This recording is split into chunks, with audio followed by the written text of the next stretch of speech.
ਦੀ ਗੱਲ ਕਰਦੇ ਜਾਈਏ ਫਰਾਂਸ ਦੀ ਇੱਕ ਸੀਮੈਂਟ ਦੀ ਕੰਪਨੀ ਆ ਉਸ ਨੂੰ 777 ਮਿਲੀਅਨ ਡਾਲਰ ਦਾ ਜੁਰਮਾਨਾ ਕੀਤਾ ਗਿਆ ਆ। ਉਹਨਾਂ ਨੇ ਦੋਸ਼ ਮੰਨੇ ਆ ਵੀ ਉਹਨਾਂ ਨੇ ਆਈਸਿਸ ਨੂੰ ਪੇ ਕੀਤਾ ਸੀਗਾ ਕਿਉਂਕਿ ਉਹ ਜਿਹੜੇ ਵੈਸਟਰਨਰ ਸੀਗੇ ਉਹਨਾਂ ਨੂੰ ਆਈਸਿਸ ਵਾਲੇ ਜਾਂ ਅਗਵਾ ਕਰ ਰਹੇ ਸੀਗੇ ਤੇ ਨਾਲੇ ਉਹ ਮਾਰ ਰਹੇ ਸੀ। 2012 ਤੋਂ 2014 ਦੇ ਦਰਮਿਆਨ ਲਾਫਾਰਜ ਜਿਹੜੀ ਸੀਮੈਂਟ ਕੰਪਨੀ ਆ ਉਹਨਾਂ ਨੇ 10 ਮਿਲੀਅਨ ਡਾਲਰ ਦੀਆਂ ਪੇਮੈਂਟਸ ਆਈਸਿਸ ਨੂੰ ਜਿਹੜੀਆਂ ਉਹ ਦਿੱਤੀਆਂ ਸੀਗੀਆਂ। ਹੋ ਸਕਦਾ ਵੀ ਉਹਨਾਂ ਦੇ ਕੰਮ ਕਰਨ ਵਾਲੇ ਜਾਂ ਜਿਹੜੇ ਉਹਨਾਂ ਦੇ ਮੁਲਕ ਦੇ ਜਿਹੜੇ ਉਹਨਾਂ ਨੂੰ ਕਿਡਨੈਪ ਕਰਕੇ ਤੇ ਮਾਰਨ ਦੀਆਂ ਜਿਹੜੀਆਂ ਸਿਲਸਿਲਾ ਹੈ ਉਦੋਂ ਚੱਲ ਰਿਹਾ ਸੀ 2012 ਤੋਂ 14 ਦੇ ਦਰਮਿਆਨ।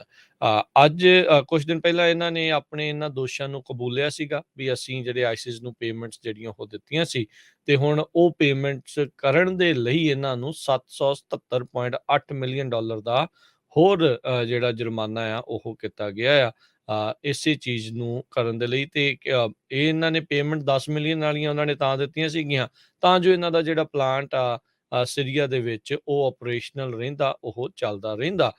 2015 ਦੇ ਵਿੱਚ ਲਾਫਾਰਜ ਕੰਪਨੀ ਨੂੰ ਸਵਿਟਜ਼ਰਲੈਂਡ ਦੀ ਇੱਕ ਬੇਸਡ ਕੰਪਨੀ ਹੋਲਸਿਮ ਉਹਨਾਂ ਨੇ ਖਰੀਦ ਲਿਆ ਸੀਗਾ। ਸੋ ਇਨਵੈਸਟੀਗੇਸ਼ਨ ਇਸ ਦੇ ਬਾਬਤ ਜਿਹੜੀ ਉਹ ਹੋਈ ਸੀਗੀ ਤੇ ਲਾਫਾਰਜ ਨੂੰ ਇੰਡਾਈਟ ਵੀ ਕੀਤਾ ਗਿਆ ਸੀਗਾ ਯੂਐਸ ਡਿਸਟ੍ਰਿਕਟ ਕੋਰਟ ਜਿਹੜਾ ਬਰੁਕਲਿਨ ਨਿਊਯਾਰਕ ਦੇ ਵਿੱਚ ਹੈਗਾ ਆ। ਹਾਲ ਦੀ ਘੜੀ ਐਜ਼ ਏ ਕੰਪਨੀ ਨੂੰ ਇੰਡਾਈਟ ਕੀਤਾ ਗਿਆ, ਕੋਈ ਇੰਡੀਵਿਜੂਅਲਸ ਦਾ ਇਸ ਦੇ ਵਿੱਚ ਨਾਮ ਨਹੀਂ ਹੈਗਾ। ਸੋ ਲਾਫਾਰਜ ਵਾਲਿਆਂ ਨੇ ਆਪਣੀ ਗਲਤੀ ਨੂੰ ਕਬੂਲਦੇ ਹੋਏ 777 ਮਿਲੀਅਨ ਡਾਲਰ ਦਾ ਜੁਰਮਾਨਾ ਜਿਹੜਾ ਆ ਉਹ ਹੁਣ ਇਹਨਾਂ ਨੂੰ ਦੇਣਾ ਪਵੇਗਾ। ਜੁਰਮਾਨੇ ਦੀ ਗੱਲ ਕਰਦੇ ਜਾਈਏ, ਪਾਈਪਲਾਈਨ ਆਪਰੇਟਰ ਨੇ ਕੈਲੀਫੋਰਨੀਆ ਦੇ ਵਿੱਚ 50 ਮਿਲੀਅਨ ਡਾਲਰ ਦਾ ਜੋ ਕੈਲੀਫੋਰਨੀਆ ਦੇ ਵਿੱਚ ਸਪਿਲ ਹੋਇਆ ਸੀ ਉਸ ਦੇ ਸਬੰਧ ਦੇ ਵਿੱਚ ਸੈਟਲਮੈਂਟ ਜਿਹੜੀ ਆ ਕੀਤੀ ਹੈਗੀ। Southern California fisherman tourism companies ਤੇ ਪ੍ਰੋਪਰਟੀ ਓਨਰਸ ਦੇ ਨਾਲ ਜਿਨ੍ਹਾਂ ਨੇ ਇਸ ਕੰਪਨੀ ਨੂੰ ਸੈਂਤਾ ਇਹਨਾਂ ਦੇ ਵਿੱਚ ਸੂ ਕੀਤਾ ਸੀਗਾ।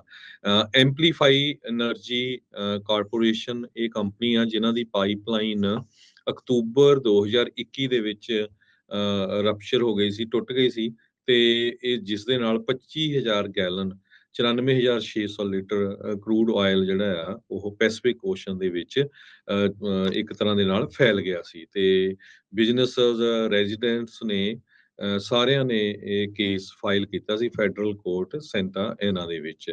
ਸੋ ਹੁਣ ਇਸ ਕੰਪਨੀ ਨੇ ਜਿਹੜਾ ਆ ਇਹਨਾਂ ਨੇ ਕਿਹਾ ਵੀ 34 ਮਿਲੀਅਨ ਡਾਲਰ ਅਸੀਂ ਕਮਰਸ਼ੀਅਲ ਫਿਸ਼ਰਮੈਨ ਨੂੰ ਦੇਵਾਂਗੇ, 9 million dollar coastal property honours ਨੂੰ ਤੇ 7 million dollar water front tourism operators ਨੂੰ ਇਹ ਪੇ ਕਰਨਗੇ। ਫੈਡਰਲ ਜੱਜ ਨੂੰ ਹਜੇ ਵੀ ਇਹ ਜਿਹੜਾ ਪ੍ਰਪੋਜ਼ਲ ਆ ਉਹ ਸਾਈਨ ਕਰਨਾ ਪਊਗਾ। ਅਗਲੀ ਹੀਅਰਿੰਗ ਇਹਦੇ ਸੰਬੰਧ ਦੇ ਵਿੱਚ ਨਵੰਬਰ 16 ਇਸ ਸਾਲ ਰੱਖੀ ਗਈ ਹੈਗੀ ਆ ਤੇ ਇਹ ਜਿਹੜਾ ਆ ਬਹੁਤ ਵੱਡਾ ਸਪਿਲ ਹੋਇਆ ਸੀ ਉਹਦੇ ਸੰਬੰਧ ਇਹ ਆਪਾਂ ਜਿਹੜੀ ਖਬਰ ਆ ਤੁਹਾਡੇ ਨਾਲ ਸਾਂਝੀ ਕੀਤੀ ਹੈਗੀ ਆ। ਜੀ।